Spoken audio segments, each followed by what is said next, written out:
Well, a warm welcome to everyone to this webinar covering CAD geometry preparation and meshing for engineering simulation in the cloud. Thank you very much for joining us today. My name is Paul Lethbridge, and I'm a Director of Product and Solution Marketing here at SimScale, and I will be your host today. Today's presenter is John Wild, our VP of Product, and John has a background in computer-aided engineering and holds a master's degree in mechanical engineering with computer-aided engineering from the University of Birmingham in the UK. So let's take a look at today's webinar contents. So we'll start with an introduction to CAD formats supported by SimScale, plus the new CAD mode. Then we'll get into a live simulation demo of the bracket, and this will cover a number of areas such as how it's modeled, comparing different designs, the effect of mesh refinement. And at the end, we'll wrap up with a 5-minute Q&A session and the next steps needed for you to try SimScale for yourself. Please feel free to use the chat panel to say hi and introduce yourself, and also feel free to ask questions using the question panel. A reminder that your microphones will remain on mute during the presentation. And with that, I'll hand over to you, John. Perfect. Thank you very much, Paul. Hi, everybody. So firstly, I'll talk a little bit about CAD and CAD mode inside SimScale. Then we'll get into what's going to be quite a demo heavy or like live kind of demonstration with a few slides in addition. So SimScale is compatible with all of the major CAD formats. You'll see them listed here at the top. So we can read all of the CAD formats directly, and the same for any neutral format. So lots of companies don't always work natively. You might get something from another company in a step file or Parasolid. All fine. SimScale can import all of those. We also have some CAD plugins which allow quick reading from CAD into SimScale and CAD associativity as well. So for Onshape and Solidworks especially, you can set something up inside SimScale and then change your CAD and rerun it again to run a comparative study without doing any additional work. I'll show you a little bit about how that works shortly as well. We also have a plugin for Fusion 360. And then once you have brought your CAD into SimScale, you can do a few things with inside CAD mode, which we'll walk through in a few minutes. So you can get your CAD ready for simulation. So you might have to fix gaps or interferences. You might need to create some parts. You might need to create the air volume or water volume. You can do all of that, or you can tidy it up too, or you can modify it to run comparative studies. We'll look at a few of those things as we go. So first I'll start with a story. We're actually going to be talking only about a bracket today, but there's a reason for that. So a few weeks ago, I was at home. We have 2 kids. I was building a bike though with our son. He's 8. He's the oldest. And I think he's an aspiring engineer. There's no escape for him. He's just going to be an engineer, which is good. I mean, I am too, and I can support him on his journey, hopefully. We were building a bike anyway, and we lacked a socket adapter for a torque wrench. So we went to the DIY shop, and we found the adapter. But for him, I think it was just a treasure trove. There was just stuff everywhere, and he had a bazillion questions like, why this, why that, what's this? And we talked about a lot of things. We talked a lot about the bracket that you see on screen, amazingly. And his question was, what's the bit in the middle? So the reinforcement in the bracket or the gusset, what is that for? And I tried to explain. I mean, I had a picture like what you see on screen in my head, and but getting that into his mind was a bit more difficult. So what I said is, well, when we go home, instead of working on the bike more, we could use CAD. I suggested we used Onshape because it's in the cloud already and it's easy to use. I thought we'll do that and we'll create a bracket, move it into SimScale. He can create his own account and run some simulations, right? We could run it like this. We could get rid of the reinforcement and we could run a comparison and he could see like which one is best. Crazy excited, amazing. We went home and we started to draw a bracket. And now I haven't really used CAD heavily since I was a real engineer, I guess, for like 20 years when I used to work in defense. And drawing a bracket was harder than I remembered. So what we did is cheated in a way. So we used GrabCAD. Quick search on there brought up loads of different brackets, and we found one that was almost exactly the same as what we wanted to model. Great. So we took that into Onshape. Actually, we didn't need to. We could have gone straight to SimScale, but we did this because I wanted him to have an idea of, hey, this is CAD, right? This is where you can build things, create things, modify things. And then we moved straight into SimScale. So he had his own account then. I mean, this is in mine because I need to show it today, but he did it in his, and he could run his own simulations. We went through 3 steps. So the first one was to set up our materials. We used normal materials. Then we set up our constraints and loads. So we fixed it to the wall, and we put a load on the top of the bracket to bend it, and then we simulated it. Really simple. And I'll walk you through that now. So this is SimScale. It's running in the browser. Right now we're in the post processor, so you're looking at the results, and we'll step back in a second and look at the setup. So we're looking at yield stress here. So this is the stress that the bracket is experiencing as we bend it. And there's a scale at the bottom from 0 in blue up to 250 megapascals in red. And this initially gave our son a good idea of, hey, this is where the stress occurs, right? And how it kind of dissipates out. He still couldn't really grasp, like, why is the reinforcement there? And we got to that later. But we could look at, okay, this is how much it actually displaces. We could increase the displacement a little bit to kind of help him figure out, oh, this is really what's happening, right? And like give him something a bit more visual. And there's more stuff that we can do as well inside SimScale if we wanted to. So we can animate it potentially here. Just to have an idea of like what happens when we bend it, like does it move? How does it move? Good.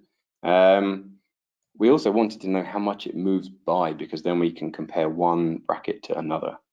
So if I change from stress up here to displacement, we can see how much it moves by. So the tip over here moves about 2.2 millimeters with what was 100 Newton load on top. So not too much, all good. And then once we'd run that simulation, we set up another one. So this was our initial reinforced bracket. And then what we wanted to do is remove this reinforcement and run a comparison study. And I'll show you a little bit now about CAD mode and then how we set the analysis up. And we'll walk through those 3 steps as well. So this is CAD mode, again, all within SimScale. And we can do lots of different things here. So we can do what we wanted to do. We can use delete to delete all of these faces. I'll just give you a quick example on these holes. We're using Parasolid in the background. So SimScale has all of that functionality, and we can pull all of that into our interface. And there's many other things we can do too. So if we wanted to run an electronics study, for example, we could build an external flow volume here. We could run natural convection. We could run aerodynamics.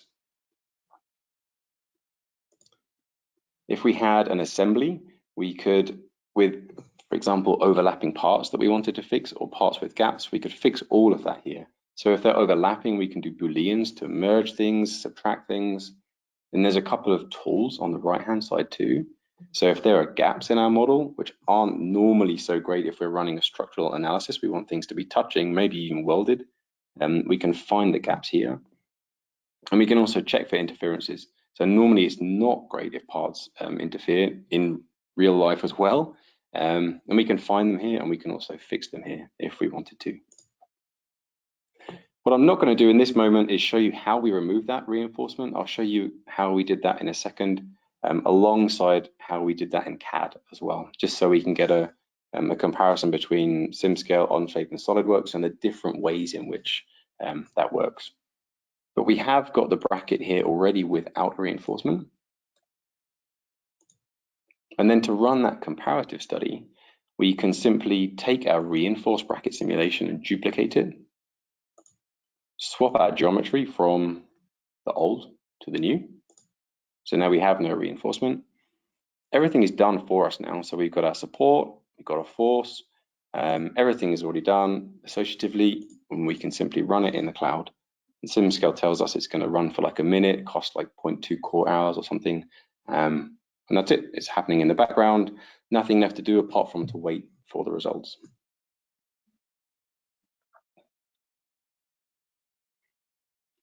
Just to walk you through the setup a little bit, we can also make a change. So I'll show you a couple of things. One is our boundary condition here. So we've got a fixed support on the back, and we've got a force up here of 100 newtons acting downwards on the top. Pretty straightforward. I did learn, and I'll talk about this in a second, that I didn't do the best job here. Full disclosure, I'm a CFD guy, really, not an FEA guy. Someone on my team who is an FEA specialist, he leads our FEA initiative. He put me right, and I'll show you why in a second. But this was good enough to get a nice comparison. The other thing we can do as well is change the material. So we could say, hey, look, we know this is going to bend a lot. We could change the material if we wanted to. So I could change from my default steel material, which I used, to one that I own. So I've created my own materials in my own database. I can share this between projects, and I could apply a different type of steel. And then I could also run this in the background. I call it stronger. It's going to be stronger. It has a higher Young's modulus. So that can go off and run in the background as well. Okay, so the first one's complete. But what I'm going to do is go back to my initial reinforced bracket that we just looked at and show you how then we can compare one design to another. So we'll go back to a view that we're interested in, actually exactly this. So we've got a displacement scaling factor here. I'm going to set it back to 1, so it represents reality. So this is how much it's going to bend. It's only 2 millimeters, so it's hard to see. But I can compare it to my non-reinforced bracket. So SimScale will put these two results side by side. You'll see one, the one on the right, deforms a lot more. That's expected. So here we're looking at something like a 70 millimeter displacement versus the 2 millimeters on the left. And this was great for our son. So he got to this point. I mean, I was with him and helping him, but he'd got to this point by himself. He could see, okay, the one on the left works, the one on the right, oh, okay, it needs reinforcement. I can start to understand why without really understanding how it necessarily works. He could see that it's really important. And we can also make some more changes here if we wanted to. So we could look at stress. This also highlights that my lack of knowledge in FEA, which I think is fine. I'll set the scale back to what it was at the bottom, and you can see that the bracket on the right hand side has very high stress levels, I mean into the thousands of megapascals. And you can also see my error here. So we've got a blue area with no stress at all, and then it immediately changes to red because the wall is fixed and then the top isn't. I could have set it up better, and that's what I will explain in a second. Okay, so I'll switch back to our slides.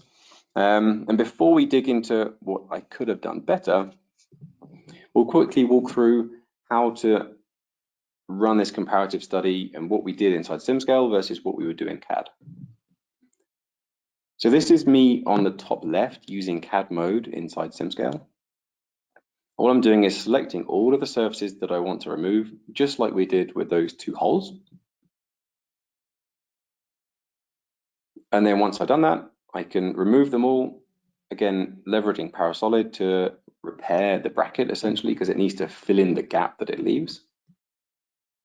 And then once that's done, I can move back into SimScale or back into the simulation environment, really, clone my simulation and run it. And then I can run that comparative study. So there's really not much to do. Once you've set up your first study, you can quickly iterate through the next ones. On the right-hand side, we're doing the same inside Solidworks. And Solidworks is a desktop tool, so it's a bit different, but we have a Solidworks add-in so that you'll see here I'm pressing a button and it's pushing the CAD here into SimScale. So it's going straight back into the project that I'm working with in my browser, and you can see it here, just appears. And again, I clone my simulation, run it. At the bottom, similar in Onshape, but here we can pull because Onshape is also in the cloud. So we haven't got to work with add-ins. We can just do it directly from SimScale, pull our new CAD in, again, duplicate, simulate. So different ways of getting to the same thing, all through CAD associativity.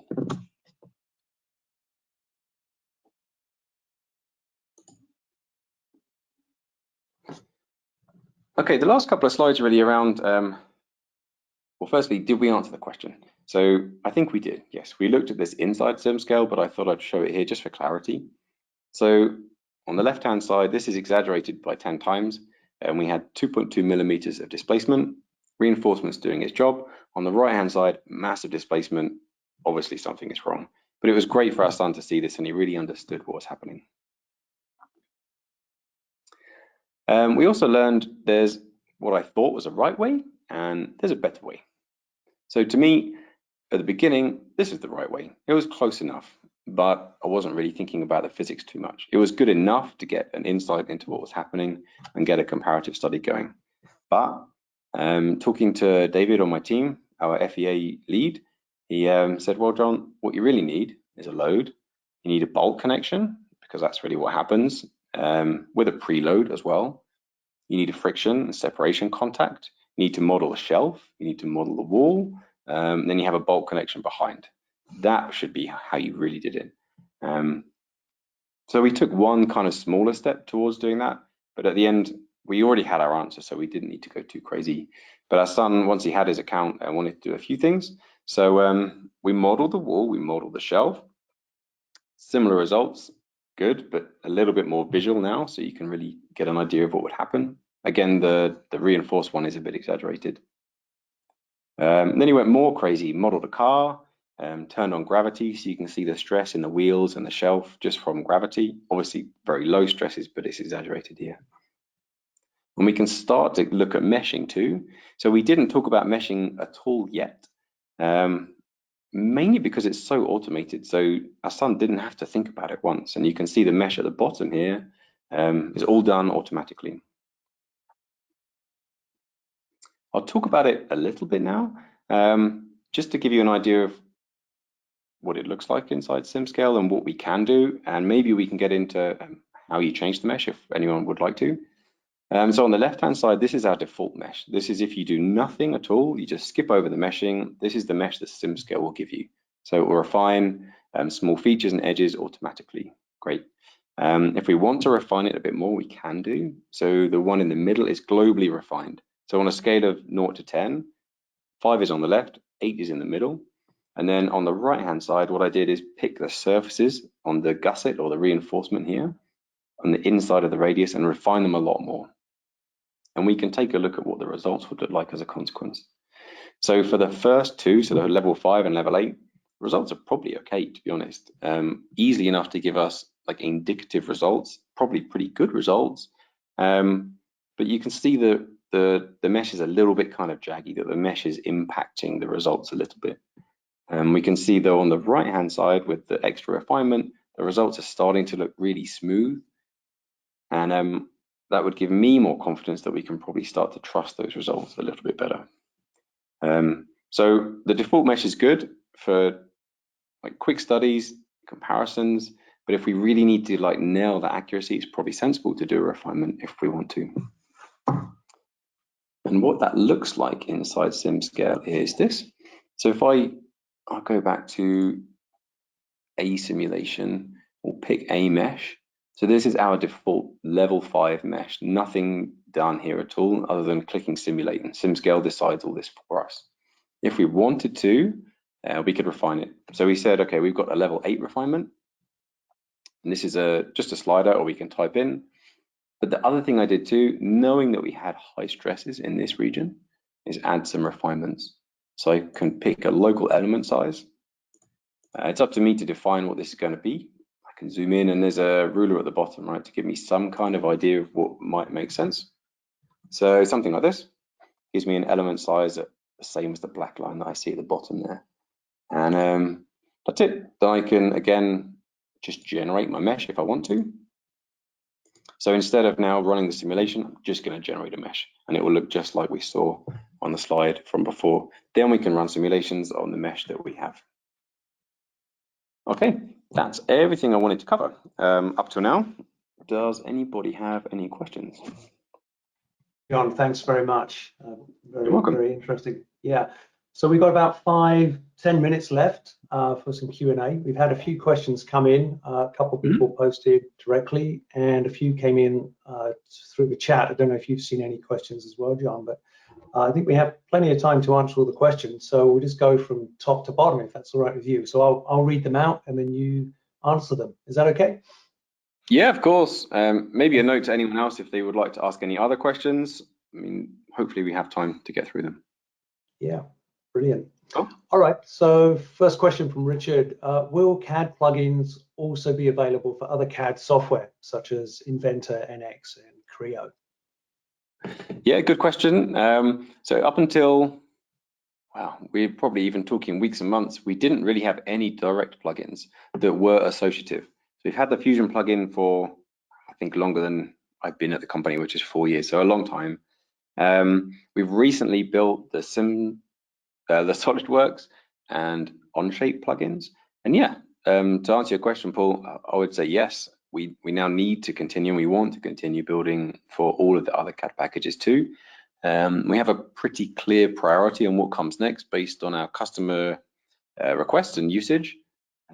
Yeah, so to answer would be yes, we will do so.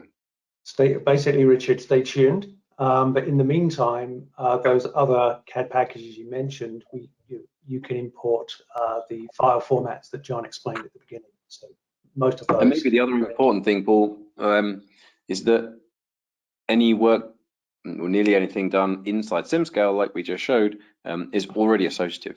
So, and you don't always have to go back to CAD to make those changes. You can still leverage CAD mode, make changes to your CAD, and then run associative studies from there. Brilliant. Well, thanks for clarifying. All right. Interesting question that came in on the chat is, obviously the SimScale is running in the browser. So what browsers are supported? I tend to use Chrome, which is supported, and we also support Firefox.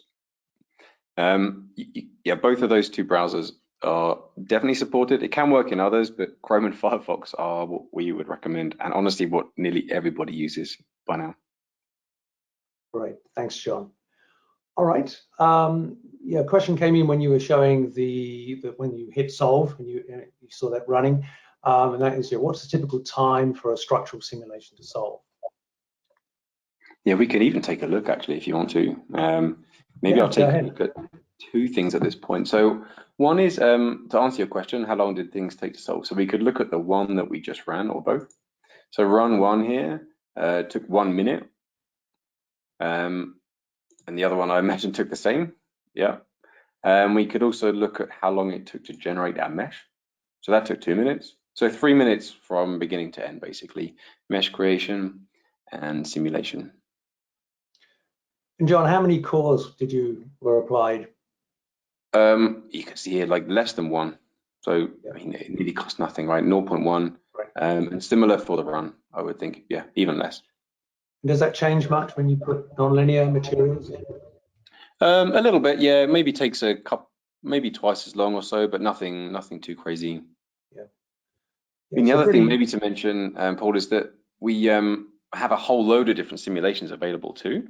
So we're only working right now within, I don't know, a tiny percentage of what SimScale can offer. So we're just running static simulations here within structural. But there's many more available if we wanted to. So we could start to do more complicated things, right? We could run harmonic and frequency analyses. They're all within structural or dynamic. But there's also a whole load of different flow and CFD studies available as well, with lots of different solvers to kind of back those up in the background. Mm-hmm. Answers the other question that came in, which was, can you use SimScale to do a vibration analysis? So you already explained that there's harmonic and frequency analysis. Yeah, that's right. So they're both available at the bottom here, harmonic, frequency. And we could even look at one. And if we created a simulation, you would see that basically everything looks the same. So you're never kind of forced to do anything that you don't know, right? It always works in a similar way. The UI always looks the same. And you can do lots of different things in the same project. So you don't have to go anywhere else. We can run our static simulation alongside our harmonic simulation. Thank you, John. Okay. Another question in from Richard. We have a few more minutes here, so I think we can get all of these questions done. Aren't linear meshes generally too stiff? One typically obtains more realistic results with coarser but quadratic or second order elements rather than first order elements, I guess. Yeah, I mean, at the moment, we default to first, but you can change all of these things. So we can do a couple of things, right? So we can switch to nonlinear analyses, and we can also switch to second order meshing if we want to. And pretty soon, all of this also will be, you'll still be able to change it, but it'll all be done in the background depending on what you choose while you're setting the model up. So yeah, you're right. And you have full control over those different things.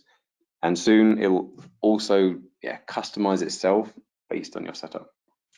Okay, lovely.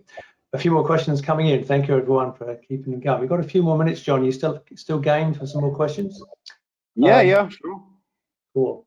All right, so a question from Rob. Is SimScale capable of doing fluid dynamics heat transfer, full scale, I guess, HVAC, mechanical heating and cooling ventilation systems? I think I should just keep the SimScale window open at this point. But yes, sure, you can. So different things, different ways to do different things. If you have solids and fluids combined, you could run a conjugate heat transfer. So this might be something like an electronics cooling box here, or electronics box. You could also just run fluid if you wanted to. So if you didn't care about any conduction through the solids, you could just run a convective study. So both are available, or you can do it all combined. Yep, no problem. Maybe it's also worth mentioning now we have an immersed boundary solver too.